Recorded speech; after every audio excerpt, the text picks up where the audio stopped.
L'exercice 15, alors là on nous donne une fonction définie sur Python. Donc rappelez-vous, pour le langage de Python, on met def pour dire attention, je vais définir une fonction. Énergie, ici c'est le nom de la fonction. Entre parenthèses et séparés par des virgules, ce sont des paramètres, qui vont permettre de calculer ici l'énergie. Mathématiquement, on appelle ça aussi les variables. C'est l'équivalent de notre x, sauf que là, il y a deux variables, n et v pour masse et vitesse. Et à la fin de notre ligne, pour définir notre fonction, n'oubliez pas les deux points pour respecter la syntaxe de Python. Cette fonction, elle consiste en quoi? Elle consiste en fait à afficher, return, afficher le résultat d'un calcul. Ce calcul, c'est 0,5 fois la masse fois la vitesse puissance 2. Étoile, étoile, c'est pour dire puissance. Donc 0,5 fois la masse fois la vitesse au carré, finalement. On nous dit en question 1, déterminer l'énergie d'un objet dont la vitesse de déplacement est de 12 mètres par seconde et sa masse est de 10 kg. Donc là, on nous demande d'appliquer le programme, finalement, d'appliquer la fonction, dans un cas précis. Alors vous voyez ici que l'énergie, je l'ai appelée E. Oh, je suis fatiguée. Donc, si je traduis ici le calcul, je vais avoir E qui vaut 0,5, bon, allez, je vais vous faire plaisir, 0,5 fois la masse fois la vitesse au carré. J'ai simplement traduit avec des vrais symboles mathématiques. Et maintenant, je remplace avec ce qu'on me propose comme valeur. Je vais faire 0,5 fois la masse 10, exprimée en kilogrammes, donc c'est bon, fois la vitesse 12, exprimée en mètres secondes, c'est bon aussi, au carré. On peut faire ce calcul à la main. Regardez, je commence par appliquer le carré. D'accord, c'est la puissance qui est prioritaire. 12 au carré, ça fait 144. Ensuite, tout se multiplie. Donc je fais ça dans le sens qui m'intéresse. Moi, je vais commencer par 0,5 fois 10. 0,5 fois 10, ça veut dire que je prends la moitié de 10. Donc 5. Finalement, ici, il suffit de faire 5 fois 144. Et 5 fois 144, 5 fois 4, 20 et je retiens 2. 5 fois 4, 20 plus 2, 22. Et je retiens 2. 5 fois 1, 5 et 2, 7. Donc ici, on aura une énergie de 720 joules. Donc ça, c'est un J majuscule. Pas très joli. Voilà l'énergie cinétique liée à cet objet de 12 kg se déplaçant à 12 mètres par seconde. Maintenant, la deuxième question, on vous demande une fonction qui donnera la vitesse à partir de la masse et de l'énergie. Et bien là, on va reprendre la formule qu'on avait ici, sauf qu'on va simplement déplacer des variables. On veut que ça commence par V égale, et on veut V égale un truc avec du M et du E, si je traduis un peu l'énoncé. Donc je repars de cette équation, E égale 0,5 fois M fois V au carré, et j'avance.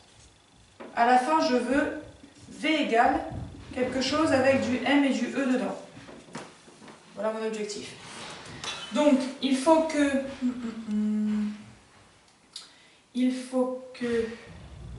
alors, dans un premier temps, je ne vais pas faire grand-chose, mais je vais l'écrire dans l'autre sens. Pourquoi? Parce que moi, je veux V à gauche. Alors, j'ai juste inversé. D'accord? Comme c'est un signe égal, c'est pareil. Bon, à quoi ça me sert? Eh bien, maintenant, je garde V au carré à gauche et je passe le reste à droite. Allez, je vais faire un truc quand même, parce que là, faut pas déconner. Si je mets le 0,5 sous forme de 1,5, je l'écris sous forme fractionnaire. Si maintenant je veux passer ce 1,5 à droite du signe égal, je vais faire l'opération inverse. Ok? Multiplié par 1,5, l'inverse, c'est multiplié par 2. Ok? Donc, ça veut dire qu'ici, je vais avoir la masse fois V au carré, fois la vitesse au carré, qui est égale à, je fais ça, 2E.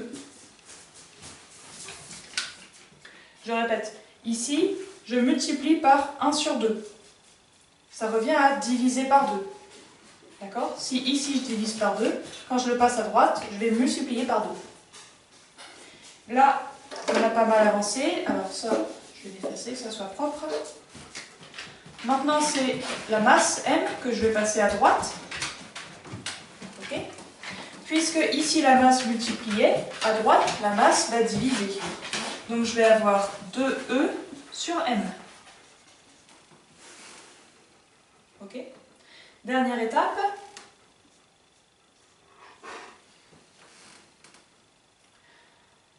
Alors que je ne dise pas de bêtises. Pour passer de V carré à V, vous appliquez quelle fonction? Il faut la fonction qui est l'inverse, la réciproque de la fonction carrée. Il s'agit de la fonction racine carrée. D'accord? On va appliquer la racine carrée. On applique la racine carrée à gauche et à droite. Et ici, j'aurai V est égal à la racine carrée de 2E sur M.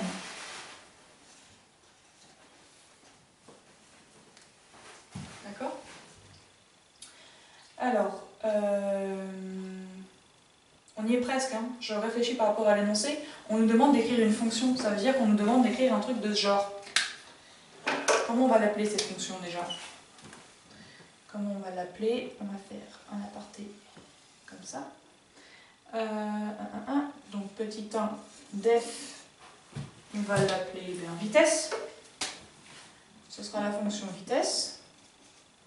Elle aura comme paramètre la masse et l'énergie. Donc entre parenthèses, on met la masse, virgule, l'énergie.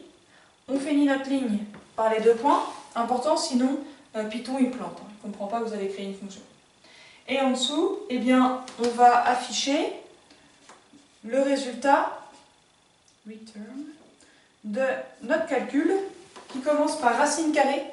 Rappelez-vous, c'est SQRT, square root. Okay? Square pour carré, root pour racine, SQRT. On ouvre la parenthèse, et là il faut mettre 2 fois E divisé par M. Donc ça se fait au clavier. Bah, Mika. Ah, la petite m'appelle pour jouer. Je finis ça quand même en plus. 2 fois E divisé par M. Voilà, donc là il y a un petit 2 pour la ligne. Donc là j'ai créé ma fonction sur Python, me permettant de trouver la vitesse en fonction de la masse et de l'énergie. Ok?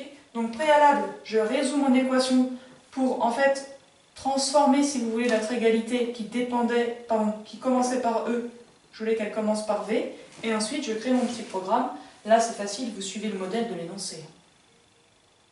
Ok?